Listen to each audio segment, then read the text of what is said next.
Congo, Kinshasa, Congo, Brazzaville, Angola, partout dans la diaspora, Bozala Mokiri. D'après ce bino mbote na cadre de la magazine, bino EPS bino ba information solo Monda Ekolo. Tika to fongo la magazine na biso na élément oya politique oyeba ke malgré état de siège ça plus de 20 mois, au moins 3 personnes ba ko kufa na Ituri kuna l'affrontement. Oye le kala ki entre bandeko ya Kodeko pe Zaïre et le kala ki ndengeni ni Medine Kambembe. Likambo oyo etali insécurité na République démocratique du Congo tokoloba pe tokolemba te. Week-end dernier, affrontement entre ba milice Kodeko na Zaïre ezalaki éclaté na village Mbalamuno na secteur ya Banyali. Ba deux groupes armés oyo ezalaki ko discuter na tina na likambo oyo etali kozwa contrôle ya village oyo, ba échange de tirs ezalaki pe au moins 3 personnes bakufaki. Après affrontement, ba milicien ya Kodeko bazongaki lisusu na village ya kokamwa ezali que lors ya ba affrontement ya ba deux groupes armés oyo, armée congolaise etikalaki ko se prononcer te na combat oyo ya ba milicien pe information ezalaki confirmé epai ya bourgmestre ya commune rurale oyo alobaki que asalaki rapport na hiérarchie na ye na Bunia. Na yango, depuis instauration ya état de siège, plusieurs villages na ba secteur ezali sous contrôle ya ba force négative, y compris Zinga ya Mongwalu, wapi ba milicien baza ko diriger. Kasi esengeli toyeba que zone oyo ezali occupé, ezali zone moko très riche na or, ba milicien bazali ko discuter souvent pona kozwa contrôle ya ba carrière minière. Gouvernement congolais fongola miso parce que depuis état de siège oyo ebanda esali déjà 20 mois passé kasi changement mon côté eza kosalema na est ya République démocratique du Congo. Yango tozali kosenga na bino nyonso bakonzi na armée congolaise bon fongola miso pe bosala quelque chose pour que est ya République démocratique du Congo ezonga na kimia. Yango biso awa tobetisi kambonda. Toza toujours na cadre ya politique, il faut koyeba ke moko ya baimboka ozali acteur politique Vinika Songo ya parti Union pour les valeurs tshisekidistes IVT na Mokuse alobeli absence ya PPRD na enrôlement sur ordre ya Emmanuel Chadari. Tolanda élément oyo. Merci mon Mboka Dewa. Je pense que vous allez journaliste oyo oyebi bien ko luka ko manyola ba yimboka po balanda makambo zali koleka. Omoni lelo faut koyebi sabande ko na biso oh baza ba prétendant à l'opposition parce que le longa na lobaka PPRD ko sala ni opposition ni akini na société civile. Baza ba to fallait ba kini na retraite. Mais comme Fachi na motema monene wana lingaki toujours tellement yaza démocrate, il apprenera toujours la démocratie. Ndo moni bande ko na so baza na opposition. Mais kolana ndenge ndeko Chadari alobi que non bango bako zala ba parti prenante à élection na lingina yebisa bango sans PPRD sans ndeko na biso mwana mboka Joseph Kabila ba ke biso to kokene na ba élection na lingina zonga bango na image bazalaka na 2006 parce que l'UDPS à cette époque to boya rapé kokene ba élection. Mais je pense ba yebi réponse ba pesa biso c'est la même chose c'est répété sous une année na biso il y a 2023 alors sans PPRD zo représenter rien alors ceux qui peuvent accueillir et le moment ko changer té mais or na lingina conseiller de ko Chadar ya ko yebisa ki c'est le moment à remplir devoir na civique parce que car tu est très important ba oui pour otinde le mbongo a raté yango mais c'est le moment tika orgueil wana tiango musika baya ba s'enrôler parce que bango baza la leçon à prendre été na mboka na biso o parce que le lot tu zali ko mona ba makambo to zo leka le lot Félix na espace il y a 4 ans a meké un peu ko déboulonner système bango ba tiaki ya ko zonga mboko osima baza bato to zo lancer message baya parce que tu accordé bango sous 1 mois ndenge basalaki baya bakota na kati ya masuwa poto kenina bango elongo. Na cadre ya enrôlement, il faut que Iber Mamba azali président de la fondation Iber Mamba a gagné ko s'enrôler massivement na base naé kuna na mombele qui avec impact et idéologie.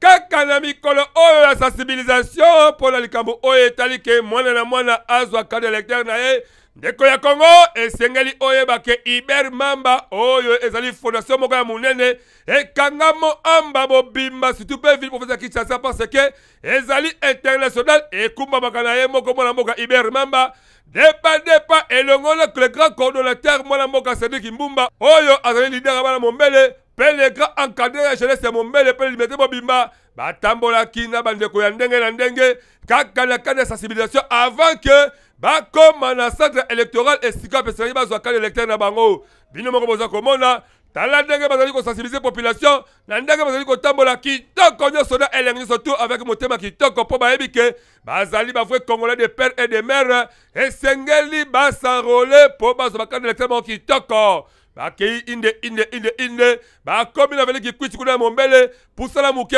tina aveni butulu esika wapi bazweka électeur na bango tala ndenge bakotaki bayami bango kitoko nyonso tu bakoti na centre électoral asenregistre kitoko akebi na place ya capture kitoko azwi carte d'électeur na ye elongo na base na ye mpona kolakisa ke azali prêt ya kosanctionne mpe ya kovote oyo motema ne elingi elongo na mwana mboka Cédric Mbumba boyoka ndenge babetisaki mbunda liboso ya kamera ya mbunda ekolo ngai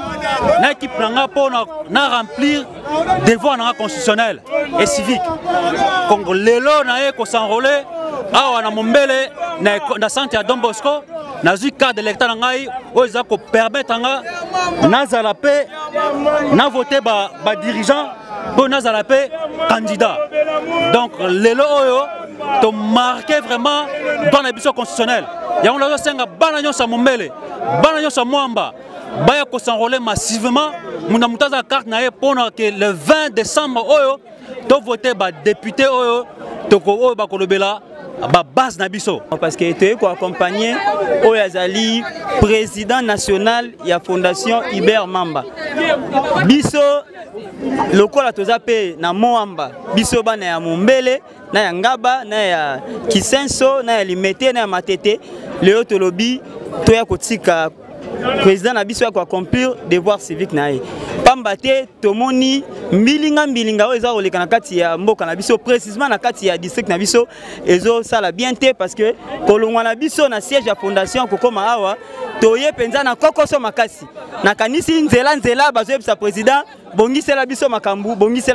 donc je crois que eza tango batu nyonso baya kosanrole po soki ozwi carte oyo yango nde kosalaka elobi opona badirigeant mutu akosa yo te ndeko yaka kosanrole po lobi opona elenge oyo ifa bongola makambo na kati ya mwamba président awa Iber Mamba oyo azali président ya fondation Iber Mamba pena mwana mboka Cédric Mbumba le grand leader ya bana mombele lokola basenregistre mpe basanrole yo mwana ya Congo ozali kozela lisusu nini ngonga yango yo welisa zwaka d'électeur na opo eko permettre yo oyebana ya solo ozali vrai congolais po carte d'électeur eko sungana makambo ya ndenge na ndenge longwa na distraction salela l'idéologie ya mwana mboka Iber Mamba pe Cédric Mbumba po okoma vraiment ki congolais ya solo biso awa tobeteli bango mbunda toujours na cadre ba enrôlement oyo ezali devoir civique esengeli mwana surtout ya Congo a remplir yango Manasseh Tuluka ye pe akele ko remplir yango elongo na base na staff mobimba elekalaki ndeni tuna na élément oyo ya Medine Kambembe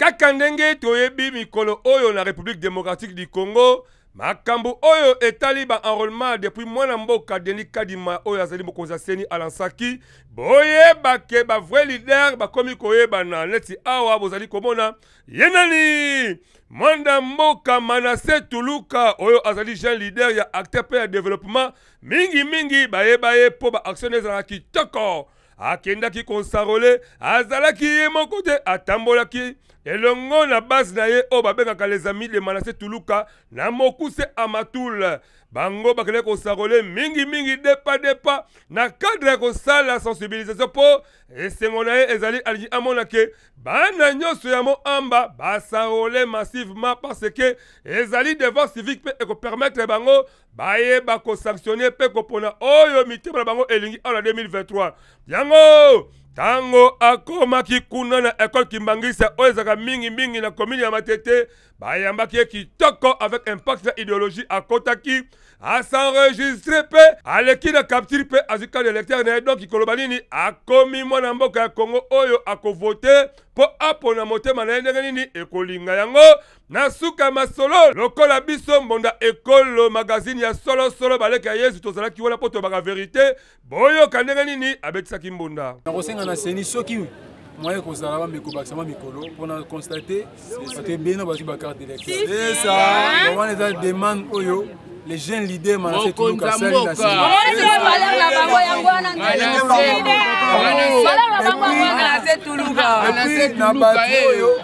na bato na bazu ba carte te ba papa ba maman bandeko partout bozali bon il y a ko s'enrôler na ba centre zali plus proche de vous donc parce que ndenge za wana tant to courir derrière les temps to ya parce que ba élection fati beto aloba ki ba élection ko sala a ko sibisoté seni a publier calendrier alors on a pour ça to participer na ba vote o koya na ba Nicolas zali koya kotika na ndakote centre ya seni eza plus proche de toi que ne soit carte d'électeur na yo et celle qui to comme makasi komona mwana mboka manase tuluka azu carte na ye yango yo moto ozali kolala pongi ngonga yango ebelemi inde telema kende zo carte na po les amis de manase tuluka amatuna mokuse bango pe basi bazio ba carte bango kutu kitoko makasi po bayebi ke ba élection ba ko voter bango yango biso to beteli yeka mbonda. Toujours dans la politique, il faut qu'on note que Vilika Songo moko ya parti IVT à l'obéli insécurité dans l'Est et la République démocratique du Congo pe à l'obéli élection Ezako Salma bientôt là. Merci mon Amboka Dewa. Je pense bien concernant question en sécurité à l'Est, l'insécurité qui règne plutôt à l'Est. Premièrement, la ligne na le balande Gonabiso ya Goma, Kishishi, Urona, en tout cas tous ça de cœur Nabino. Je pense bien le but tout le monde qui attentat au Salemaki na niveau ya aéroport ya Goma ou tout le monde qui bande Gonabiso ya Rwanda n'engue babeta qui des bombes. Alors on a ligne à répondre boy. Ya liboso to ligne to ebisa bayi Kongomani, bayi ba bien qui chef de l'État à Lobengo joue à Salaka prestation plutôt à Sermanae le 24 janvier ou à Lobaka qui à cause de la kimiate to à considérer mandat na ezali na réciter tant que kimia ekoti na STT. Alors on a une naïb bayi Congoman guerre oyo le lot to ane ko benga ngo guerre asymétrie le lot to ko yeba ba terroriste o to benga ba M23 ba o baza ba Kodeko bazala qui soutenir de part et d'autre par des pays voisins o bazali ko entourer biso na lingi na yebisa bino ke pambate lelo mokonza mboka azali mutu moko azali toujours koluka ko mettre kimia na ST. Tant que mandat na esilité, moi je vous rassure moi na mboka de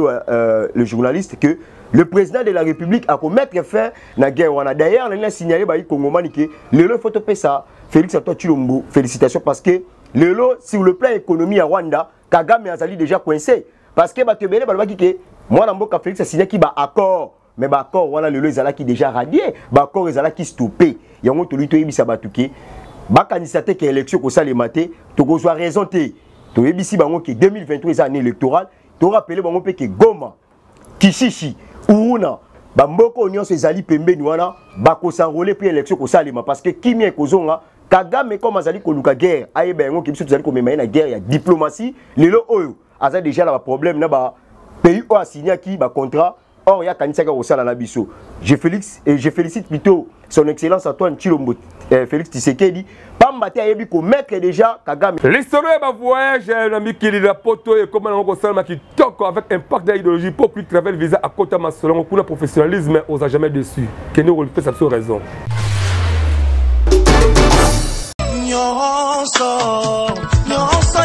Ndeko mwasi, ndeko mobali, mwana Congo. Onyo kwami ya tro na likambo oyo etali ko voyager na mikili ya poto. Quick travel visa eye po na kopesa solution na ba problème na bino po boleli mingi pe bonyo kwami ya tro. Yo mutu olingi o voyager partout na mokili mobimba yaka na lombango awa na quick travel visa oyo ezali ko fonctionner na domaine ya assistance ya visa rapide. Bandeko na oyo etali visa d'études, visa d'affaires, visa de tourisme, visa de conférence, bourse d'études, top visa pour na baswa médicaux na yo, adresse ezaka kamoko, quick travel visa po awa. Nyonso ezo salema na PTP na vitesse moko ya kosakana te. Esuki kaka wana te, na likambo oyo etali billet d'avion, komona na yo kutu pasi te. Quick Travel Visa ezali wana pona vente ya babiye na prix moko ya kitoko. Bandeko ya Congo, bandeko ya Kinshasa, papa, mama, ndeko. Quick Travel Visa, en anglais, en français, visa de voyage rapide, ayeli bino innovation. Topé modernisation, modernité, nadi solo etali voyage. Donc nazoloba voyage, visa, billet d'avion. En tout cas, nyonso Quick Travel Visa aza kosala yango na ngonga muke. Passeport, vous en avez voyager au Kende poto, Kende dans 5 continents où ils ont habité. Yaka na Quick Travel Visa, dossier na yo et qu'on a traité na professionnalisme. En tout cas, tous quoi assurer bino visa réussite et visa à 100% parce que pour tous koloba tous na connaissance certaine avérée, une connaissance qui est d'ailleurs attestée dans ce domaine. Nous avons l'expérience, l'expertise, la connaissance elle est là. Tokocha yango na disposition na bino ya ba dossier na bino pour bozwa ba résultat escompté. Soki olingi ba rêve na yo et comme réalité, o voyager partout na mokili mobimba na ba condition moko ya kitoko, yaka awa na Quick Travel Visa po yende azali nzambe ya masolo pe akosaka te na oyo etali ba voyage na ba visa. Natalo mukie pe na ngonga mukie ozwi visa pe billet na yo d'avion. Boko tu nanga soki bazwami wapi Quick Travel Visa ezwami na numéro 54 boulevard Lumumba, référence arrêt Betani na agence Nécropole, premier niveau na commune ya Masina quartier sans fil. Tope benga bango na plus 243 81 93 39 saede. Na Quick Travel Visa babetela yo lisolo te, yaka omona o vivre réalité. Na Quick Travel Visa nyonso ya voyage pe ya visa ekomi pete. Borley Vunda, membre effectif, il a parti ensemble pour la République à quelle équipe Sarolé na équipe les Mobimba qui na Sengol se tourne à commune à Kimbaseke. Il est qui n'a écrit de ma tête. Borley Vunda mwana oyo azali membre effectif ya parti ensemble pour la République pe président ya section Kimbanteke akendeki kosanrole na école armée du Salut Kimbanteke elongo na base na ye mobimba. Kaka ndenge seni azali kosenga alandelaki processus nyonso normal akotaki na bureau d'enrôlement a se faire enrôler pe azwaki carte na ye na sengo nyonso. Na sima na ye kozwa carte apresentaki yango liboso ya peuple oyo bazalaki na ye pe azangaki maloba te tango biso mbonda ekolo tokitaki sur terrain boyoka ndenge ye abetisaki mbonda. Na osenga na population ya Kimbansike to ko s'envoler massivement pour les 23 et puis na osenga na sini na on a moni na kati ya batuka za moi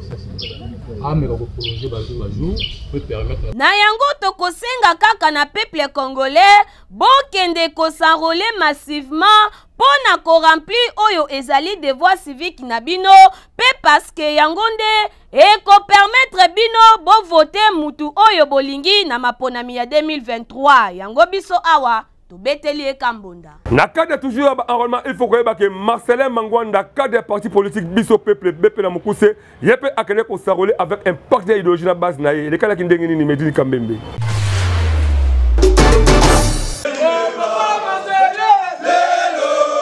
Marcelin Mangwanda, cadre ya parti politique biso peuple BP na mukuse akendeki ko s'enrôler na institut Mpumbu na commune ya Ngaliema ensemble na président ya interfédéral ya parti Christian Ngimbi na adjoint na ye Gilles Bitumba elongo na base ya munene oyo bazalaki na sima na ye. Malgré mbula ya munene oyo ebetaki mwana mboka Marcelin Mangwanda mwana ya Ngaliema ya solo na base na ye bakendeki inde tina centre d'enrôlement pe bayambaki ye na impact na idéologie akotaki na bureau d'enrôlement kaka ndenge seni eza kosenga pe chef de l'état Félix Tshisekedi alandelaki procédure nyonso normal à se faire enregistrer bakendeki kokapture na machine à capturer pe azwaki carte de lecteur na ye na impact nyonso na suka ya masolo azangaki maloba te boyo kabino moko ndenge nini abetisaki mbonda na mikro na biso nazosenga ba mama nyonso ba papa nyonso basali enrôlement na bango te tango ebelemi tosala nyonso ba enrôlement na biso soki tozo espérer na changement na mboka na biso ezakaka se na nzela ya maponami alors mpona koleka na maponami efengeli ozwa carte de lecteur na yo. Merci beaucoup. Na yango population ya Ngaliema bana kini pe bana Congo nyonso bo s'enrôler na lombango parce que yango nde ezali devoir ya peuple congolais nyonso pe yango nde eko permettre bino boye bana ko voter mutu oyo bolingi na maponami ya 2023 yango biso awa tobetisi kambunda ndaka de barolma il faut koyeba ke mwana mboka Brandon Konga Kiangi mwana selemba ya Tongo cadre parti action pour un Congo nouveau ACN na mokuse akele ko s'enrôler avec un pacte pays idéologie et les kala kindenge nini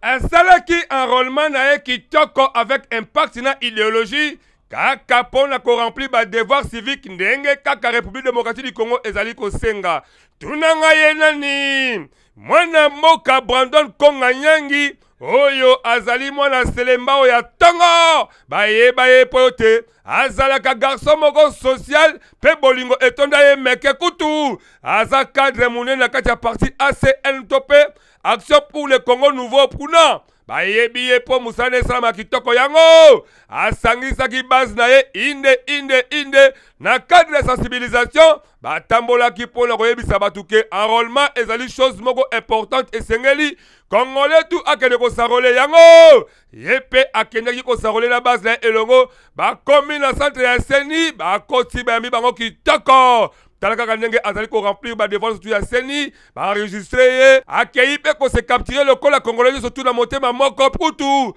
na suka masolo azui carte de lecteur na ye a commis vraiment congolais en solo pour la koloba keye a ko voter pe a ko sanctionner au motema ne ko linga na 2023 yango tango biso magazine Mbonda ekolo baleka yezu poto baka vérité lokola caméra na biso ezalaki esika wana boyoka ndenge nini abetisaki Mbonda elongo na base na ye awa touti ko remplir devoir na biso civique oyo ezali ya encourager population ya commune ya Selembao de manière générale et puis en particulier ya encourager aussi ba quartier na biso nyonso notamment quartier Libération oyo tozali na base nyonso awa touti ko s'enrôler parce que ezali commune na biso sengeli to défendre yango to défendre yango aussi longtemps que biso bilenge to lipe ko kota pona ko ba ko pona bato bazali ti pona commune na biso minga ko lobezali te ezali kaka biso ya biso bilenge sengeli na biso to prendre conscience na biso zali nini ya koyeba nano ko s'enrôler oyo ezali devoir et puis ya ko pona ba oyo bazali ya biso to sengeli merci na ba association nyonso so ko accompagner biso et puis fondation loboko moko à travers bilenge baso bazali awa quartier na biso Libération esengeli na biso pe ba oyo bauta ya mabele yango na mokolo ya lelo dimanche 22 janvier toyaki mokano ya koya ko s'enrôler pour la remplir ses devoirs civiques. Un devoir civique ndenge honorable auti koloba nga appel nazo lancer ezaka ka ya batu nyonso babiton nyonso ya quartier Libération baya ko s'enrôler massivement. Baya ko s'enrôler parce que ko s'enrôler eza devoir civique ndenge tolobi yango. Donc venez vous enrôler pour na 2023 to ba ko pona oyo motema na biso ekolinga. Merci. Devoir civique. Alors toko senga na population nyonso ya commune ya Selembao bayeba ko s'enrôler massivement pour na toyeba ko pona bayeba ko kamba biso pour na ko pesa mungongo na biso et pas bakonzi. Devoir civique auto remplir en dignement pour na toyeba ko changer makambu na mboka na biso. Awa mwana mboka Brandon Konga Nyangi o azali leader bana Selema ya Tongo a s'enrôler boyepe azuka de lecteur na ye yo moto zali kolekisa ngonga yeba ke mikolo zali ko pusana atako senya bakisi mikolo mesuka suka e kosila kaka welisa po 2023 oyo esengi mwana Congolais surtout a voté pe a sanctionné au motema ne ekolinga mwana mboka Brandon Konga bana Selema balingi le motema moko pe babeteli okambonda lokola biso mbonda ekolo Toujours dans le cadre d'enrôlement, il faut que son excellence Joe Emile Tumba, mon échange, il y a solo pe cadre IDPS, à quelqu'un qui remplit de devoir civique, naïe Roland si à la Zalaï Kouna, et les cas qui n'engagent Roland.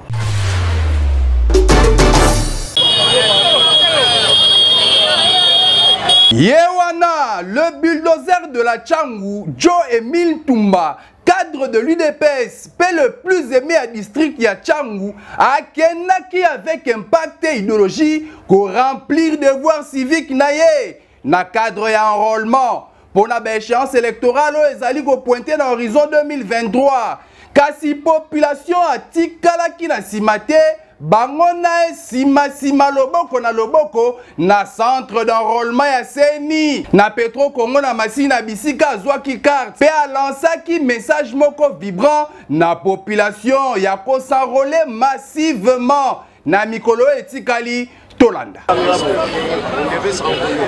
parce que les échéances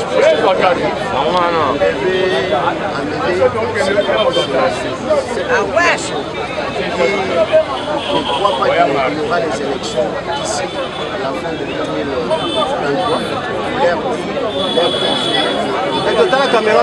Aussi décembre, nous aurons les élections.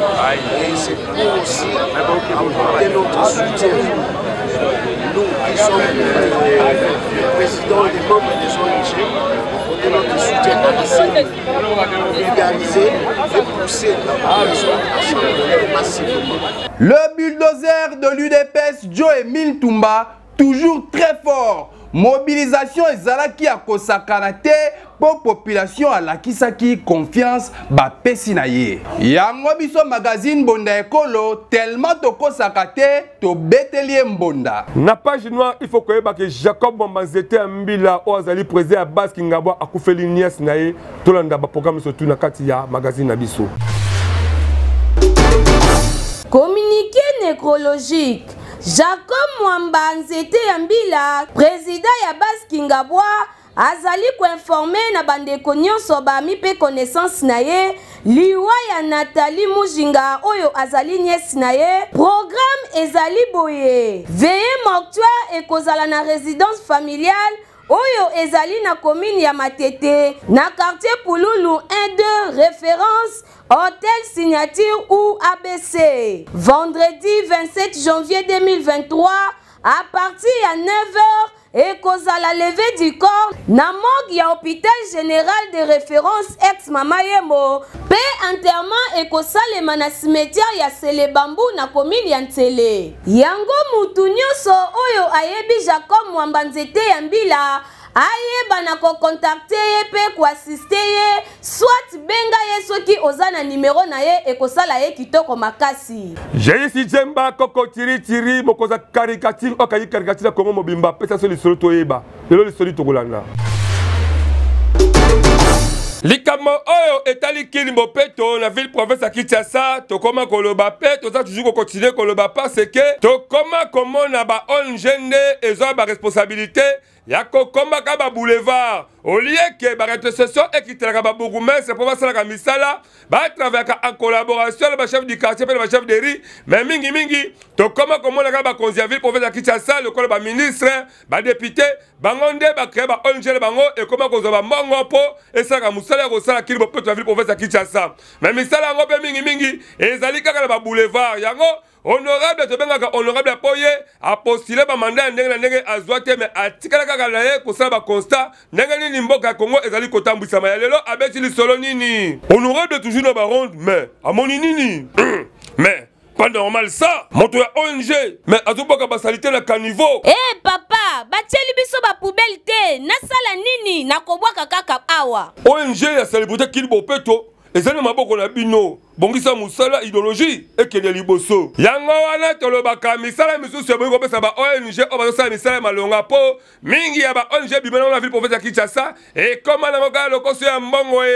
bazwaka bambongo me misala balonga kutu esalama te bongo baeffectif okomona kaka bazwaka ba ONG ba 500 personnes mais sur le télé kaka 10, 20, 15 personnes kutu musala balonga mpe esalamaka nango te yango bakalifa ezotonda mone honorable aleli awa tokosenga na mwana mboka Jachiningo Bilambaka mpe Gérard Kokomulumba bobongisa misala na bino botana likama ba ONG oyo madame kutu ezokata maboko ba bourgmestre po ils allaient dans bien vraiment participer à Kinshasa to éviter. Merci na ndenge bo pesa biso confiance ya kolona magazine na bino Mbonda École onga alende la présenter na mokwalelo. Merci pour na yebi ke boko s'abonner massivement na chaîne YouTube na biso Mbonda École officielle po yangonde seul moins ça ke biso to s'avancer et surtout bon même la biso ba sport publicitaire na bino ndenge na ndenge même ba problème etali ba église ba problème etali ba sécurité to ba problème etali politique. Donc ça toujours permanent pour le servir bino avec ba reporter moko o bazali professionnel na musala oyo. Merci beaucoup bosi kamalam ngala bino to kuta prochainement toujours dans le cadre de l'édition de la magazine Mbonda École.